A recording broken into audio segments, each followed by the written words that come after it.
આજની ધર્મકથા. પ્રણામ. પેથળશા મંત્રીનું રાતું દુકુલ. એક એવું વસ્ત્ર, એક એવું તત્વ જે આ જગતની અંદરમાં ચમત્કાર સર્જવા માટે સર્જાયું હતું. વ્યક્તિની ઓરાની શું તાકાત હોય છે, વ્યક્તિના વિચારોની શું તાકાત હોય છે.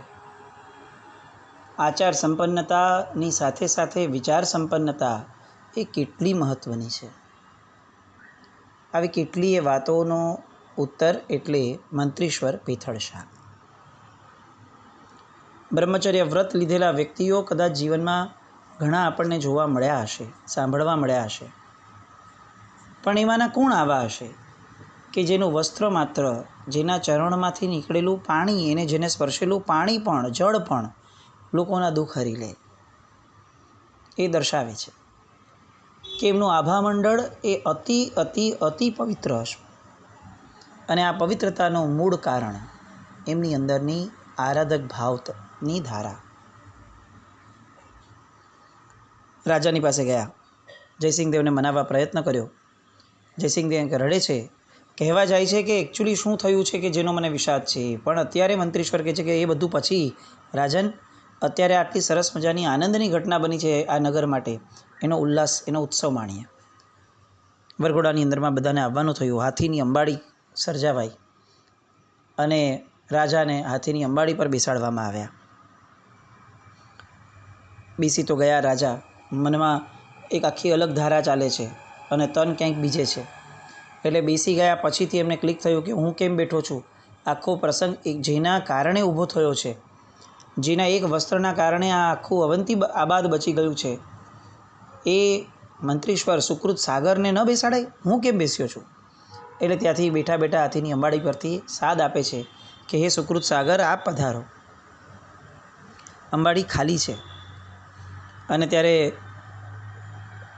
મંત્રીશ્વર કહે છે કે રાજન, આપની કૃપા બદલ આનંદ છે, પણ હાથી પર ન બેસવાનો મારે અભિગ્રહ છે. એટલે આપનું આ નિમંત્રણને મારે ન છૂટકે પણ પાછું ઠેલવું પડશે. આટલા બધા સુકૃતો કરનાર વ્યક્તિ, આટલા બધા મહોત્સવો, ઉત્સવો, જિનાલયોના નિર્માણ, ઔષધશાળાઓના નિર્માણ આદિ અનેક અનેક અનેક સુકૃતો કરનાર વ્યક્તિ હાથી પર બેસવાનો અભિગ્રહ લે. એ દર્શાવે છે કે એમના મનની અંદરમાં ક્યાંય પણ હું મોટો થાવ આવો ભાવ પોષાય નહીં.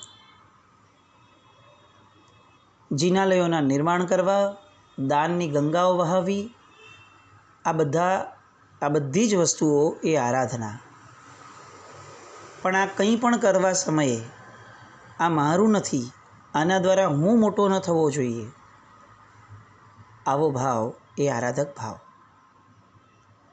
દરેક ક્રિયાનું એક સ્વરૂપ છે. પરમાત્માના શાસનમાં દરેક ક્રિયાને એક આશયથી કહેવામાં આવી છે. આ ક્રિયા આ આશયથી કરવાની, આ ક્રિયા આ આશયથી કરવાની. સમહાવ આપણને આશય સમજવાના કોઈ ઓરતા જ નથી. આપણને ક્રિયા કરવાના ઓરતા છે, સપનાઓ છે કે આપણે ક્રિયાઓ કરશું, આ કરશું, તે કરશું, માસક ક્ષમણ, સિદ્ધિ તપ, છરીપાલિત સંગ, આ બધી ક્રિયાઓ કરશું. ક્રિયા દ્વારા મેળવશું શું? તો કદાચ એક લેવલ ઊંડે ગયેલો વ્યક્તિ હશે તો એ એમ કહેશે કે મેં સાંભળ્યું છે કે આના દ્વારા બહુ પુણ્ય બંધાય. બરાબર, પુણ્ય બંધાય, એ વાત સત્ય છે, એમાં કોઈ શંકા નથી. પણ તમે કેમ આ કરો છો? પુણ્ય માટે? તો એનો જવાબ ન મળે. લગભગ આપણે આપણા અંતરને ઢંઢોળવું જોઈએ, ચકાસવું જોઈએ. પુણ્યથી પર એવું પણ એક તત્વ છે કે જેની માટે આ આરાધના કરાય છે, અને એ તત્વ છે આપણો પોતાનો આત્મા. પુણ્ય એ આપણો આત્મા નથી, એ આત્માથી અલગ ઘટના છે. પાપ એ જેમ આપણો આત્મા નથી, એ અલગ ઘટના છે. આ શરીર એ જેમ આપણો આત્મા નથી, આપણો આત્મા એક અલગ ઘટના છે. એમ આ તમામ ક્રિયાઓ એ પણ આત્માથી અલગ છે. અને તેમ છતાં પણ એ કરવાની? તો કે હા, કરવાની જ. કેમ કરવાની? કારણ કે ક્રિયા દ્વારા આરાધક ભાવ આપવો જોઈએ. પેથળશાના મનમાં ક્લેરિટી હતી, મારે જિનાલયના નિર્માણ કરવાના. કેમ? કારણ કે મારી શક્તિ પહોંચે છે, મારી આગળ સંપત્તિ સમૃદ્ધિ ઉછળે છે, તો મારે એને પાપના ક્ષેત્રમાં ન વહાવાય, મારે એને ધર્મના જ ક્ષેત્રમાં વહાવાય, જગત કલ્યાણના ક્ષેત્રમાં જ વહાવાય. તો કે વહાવીને પૂરું? તો કે ના, પૂરું નહીં. બહારથી જે પણ કરું નિર્માણ વગેરે એ બધું જગત માટે. મારી માટે શું? તો કે મારી માટે 2 વસ્તુ. એક સુકૃતની અનુમોદના અને બીજી દુષ્કૃતની નિંદા. એટલે દાન દ્વારા સૌ પ્રથમ મારા જીવનની અંદરમાં મૂર્છાનો ત્યાગ થાય. આ મારું છે ધન, આવો વિચાર મટી જાય અને આ સર્વ માટે ઈશ્વર દ્વારા મળેલું છે એ ભાવ અંદરથી મૂંટાય. હું ખાલી થઈ રહ્યો છું. મારા આત્મા પર જે બોજ હતા સંપત્તિના, એ બોજ પરથી હું ખાલી થઈ રહ્યો છું. એક ભાવ આ. અને બીજો ભાવ આ કે આ મારું નથી એવું મને સમજાય. હું આ ધન થકી નથી, હું સ્વયં પોતે સ્વાધીન આત્મા છું એવું મને સમજાય. મારા કોઈ અહંકારને પોષણ ન મળે, એ આરાધક ભાવ. એટલા માટે દાન કરવાનું હતું. અને અહીંયા મંત્રીશ્વરે ગજવર પર બેસવાનો જે અભિગ્રહ લીધો છે એનું મૂળ કારણ એમનો આ આરાધક ભાવ. ત્યાં કેટલા મહાત્માઓ આવતા હશે એમના નગરમાં, પ્રવચનો કંઈ રોજ નહીં થતા હશે. ત્યારે વોટ્સએપ ન હતું કે એમને કોઈના પ્રવચનો કે કોઈના સુવાક્યો એમને રોજ સવારે ગુડ મોર્નિંગ તરીકે મળતા હશે. અને તેમ છતાં પણ આ ભાવ એમના હૃદયમાં પ્રવેશ્યો હશે, કારણ કે એમણે પોતે ધર્મ કર્યો હશે. અને પોતિકો ધર્મ એ એમની પાસે આવા સરસ વિચારો કરાવે જ. કોઈએ કીધેલો ધર્મ કરવો અને આપણી સ્વેચ્છાથી કરવો, બેનો ફરક બહુ જ મોટો છે. રાજાને ના પાડી. રાજા તો રણરંગની આ યાત્રાની અંદરમાં જોડાઈ ગયા. એમનું મન સખત દુઃખી છે. અત્યારે એમનો અંતરાગ્નિ એકદમ જાગી રહ્યો છે. હવે રાજા વસંત તિલકાને બોલાવી અને કેટલીક વસ્તુની સ્પષ્ટતા કરવા માંગે છે. અને એટલે એ વસંત તિલકાને બોલાવે છે. વસંત તિલકાને ફરીથી બધું જ પૂછે છે કે તું શું બોલી હતી? તો કે મેં આવી રીતે રાતો દુકુલ આવી રીતે આપ્યું હતું. કે તે આપ્યું હતું? રાતો દુકુલ તું લઈ આવેલી? તો કે હા. અને એ દિવસે રાણી એને ઓઢીને સૂઈ ગયેલી? તો કે હા. એના કારણે એનો જ્વર વહી ગયેલો? તો કે હા. એટલે એ પ્રસન્ન હતી? તો કે હા. એક પછી એક પ્રશ્નો બધા જ એ રાજા તરફથી નીકળી રહ્યા. અને રાજાને પોતાની ફૂલની શૈયા પણ શૂલ લાગવા લાગી. વસંતા, હું તારો ઉપકાર કોઈ કાળે નહીં વિસરું. તે કેટલું જબરદસ્ત કાર્ય કર્યું, પણ હું કેટલો ભયંકર માણસ છું. અને ત્યારે વસંતા પૂછે છે કે શું થયું? અને ત્યારે એમણે એમ કહ્યું કે તે જે આ વસ્ત્ર આપ્યું હતું એના કારણે મારા મનમાં કદંબાએ આવો ભ્રમ ઊભો કરાવડાવ્યો. અને એના કારણે હું રૂઠ્યો અને મેં જ મંત્રીશ્વરને કહ્યું હતું કે એમને જંગલમાં છોડી આવો, રાણીબાને. અને વસંતા રડવા લાગી. મારી નજર સામે મંત્રીશ્વર એમને લેવા આવ્યા હતા, પણ મને કારણ નહોતી ખબર. આ તો એવું થયું કે મારા જ કારણે આ બધી ઘટના સર્જાઈ. અને રાણીબા અત્યારે તો ક્યાં કઈ ભયંકર પરિસ્થિતિમાં હશે. વાતાવરણ ગંભીર બનતું ચાલ્યું. બંને વ્યક્તિઓ આંસુઓને રોકવા માટે સમર્થ ન હતા. લીલાવતી એના અણુ પરમાણુમાં અત્યારે રાજા જયસિંહ દેવને પોતાનું આ દુષ્કૃત્ય દેખાઈ રહ્યું હતું. નજર સામે લીલાવતી આવે અને મૂર્છિત થઈ જવા જેવી સ્થિતિમાં આવી જાય કે એનું શું થયું હશે, અને જે પણ થયું હશે એનું મૂળ કારણ હું જ મૂર્ખ અને મારી જ આ અવળી મતી, એના કારણે આખું આ ભર જંગલમાં વિછોડાયેલી, તરછોડાયેલી અને પશુઓની સામે ઊભી એ ચિરાઈ પણ ગઈ હશે કદાચ. ના ના ના, આવું ન જ થવું જોઈએ. અને ગંભીર બનીને હવે એ વિચારતા હતા કે મારે હવે શું કરવું જોઈએ. પણ એમના અંતરમાંથી તરત પડઘો પડ્યો કે હું મંત્રીશ્વરને જણાવી દઉં કે મેં તમારામાં ભયંકર કલંકનું આરોપણ કર્યું છે. બીજી જ ક્ષણે મનનો એક ભાગ એમને ખેંચવા લાગ્યો, નહીં, આવું કોઈ કાળે નહીં કરતા, નહીં તો મંત્રીશ્વર માંડવગઢ છોડી દેશે. પાછો અંદરનો આત્મા કહે છે કે શું કામ છોડે? એ તો દરિયાવદિલ માણસ છે. એમની આટલી સરસ મજાની કલ્પવેલી સમી ચિત્રાવેલી મેં ફેંકી દીધી હતી, ગુમાવી દીધી હતી, ને તો પણ એમને કંઈ જ મને શબ્દ નહોતો કહ્યો. એ કેમ એવું કરશે? એ તો સાગર છે ક્ષમાનો. એ કંઈ ન કરે આવું. એનું દિલ સાગર જેવું છે, એ મર્યાદા નહીં જ મૂકે. ફરીથી પાછું મન કહે છે કે તમને બધું આ લાગે છે, પણ કદાચ કોઈક નબળી ક્ષણે અગર મંત્રીશ્વરે છોડી દીધું તો નગરનું શું થશે? બીજા રાજાઓ આ ચડાઈ કરી અને આ સત્તા છીનવી લેશે, નગર છીનવી લેશે, શું કરશો? આમ અંદર ગડમથલ ચાલી. આવી ગડમથલ આપણા સૌના હૃદયમાં પણ કેટલીય વાર ચાલતી હશે. એક શબ્દ આવે છે અન્ય સાહિત્યની અંદરમાં, હરિનો હોંકારો. હરિ એટલે ઈશ્વર, હોંકારો એટલે એનો અવાજ. જ્યારે પણ આપણે કંઈ ખોટું કરવા જઈએ છીએ અને મન આપણને એક જ દિશામાં લઈને ચડાવી જતું હોય છે, એ સમયે અંદરથી હરિનો હોંકારો આવતો હોય છે. એ એકવાર રોકવા પ્રયત્ન કરે, 2 વાર કરે, જેવી જેવી યોગ્યતા આપણી, આપણો આરાધક ભાવ વધુ પુષ્ટ થયેલો હશે તો હરિ વધારે કહેશે, 2, 4, 5 વાર સમજાવશે. અને આપણે એ આરાધક ભાવને ક્યારનો દબાવી દીધો અને ધરબાવી દીધો હશે તો કદાચ એકવાર કહીને શાંત થઈ જશે. આમંત્રણ વિના અને સરભરા વિના તો મહેમાન પણ ક્યાં રહે છે? આ તો ઈશ્વર છે. આપણે એમની કેટલી સરભરા કરી છે હૃદયમાં, અંતરમાં, એના પરથી નક્કી થાય કે આપણને કેટલું સાચવે. પણ અહીંયા જયસિંહ દેવનો આત્મા, અંતરાત્મા, એ એમને પોકારીને કહી રહ્યો છે કે તારા પાપની માફી માંગી લે માફી. તે ભયંકર અપરાધ કર્યો છે, તે ખોટું કુકર્મ નથી કર્યું, તે અપરાધ કર્યો છે.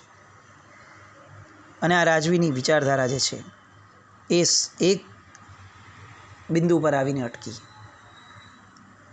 હું ભીત ભૂલ્યો છું, કદંબાની વાત સાંભળી અને મેં ખોટું કર્યું છે.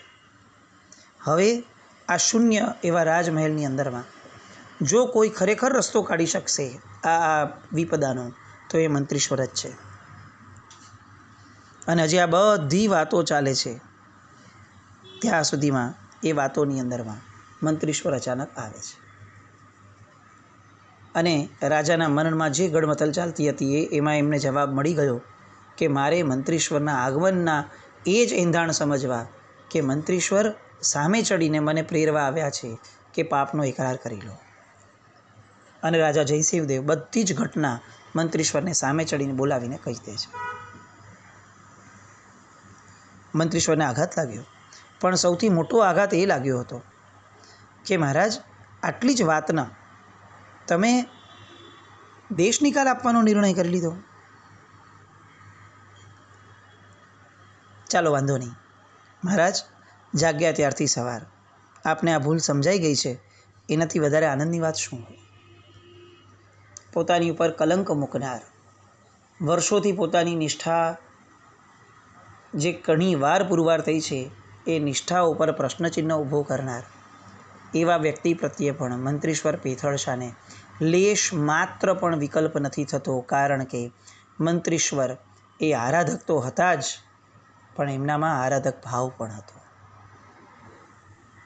આપણું વર્તન એ આપણી આરાધના દર્શાવી શકે, પણ આપણા વિચારો એ આપણા આરાધક ભાવને જ દર્શાવે. મંત્રીશ્વરે તાત્કાલિક એમને કહ્યું કે ચાલો આપ મનમાં લીલાવતીના પાપની ક્ષમા, લીલાવતી પ્રત્યેના પાપની ક્ષમાનો ભાવ કેળવો, અને હું આ અંધારી અટવીમાં ક્યાંક ને ક્યાંક અથડાતી ને કૂટાતી એવી આ લીલાવતીને હું ક્યાંક ને ક્યાંક શોધવાનો પ્રયત્ન કરું છું. અને ત્યારે રાજન મંત્રીશ્વરને કહે છે કે લીલાવતીને મારી નજર સામે ખડી કરું એ ન થાય ત્યાં સુધી મારે ભોજન બંધ, અને મારો આ નિર્ણય અફર અને અણનમ છે. રાજનને ઘણી વિનંતી કરે છે પણ રાજા નથી માનતા, અને ત્યારે મંત્રીશ્વર એક વિચક્ષણ વ્યક્તિ તરીકેનો દાવ રમે છે. રાજન, લીલાવતીનું મળવું બહુ અશક્ય લાગે છે. આવી ભયંકર અટવીમાં એ ક્યાં ગયા હશે, કેવી રીતે ખબર પડે? કોઈક વિશેષ પુણ્યનો સથવારો મળી જાય તો કદાચ આપણું કામ સરળ થઈ જાય. પુરુષાર્થને ફળ આપવાની તાકાત પુણ્યમાં છે. તો મારું એવું માનવું છે કે રાજ્ય તરફથી એવા ફરમાન કાઢો કે 5 પર્વતિથિમાં બધા જ વ્યસનોનો નિષેધ થવો જોઈએ આખા નગરની અંદરમાં. એનું જે પુણ્ય ઊભું થશે એ પુણ્ય દ્વારા લીલાવતીની પ્રાપ્તિ સરળ અને સહજ બનશે.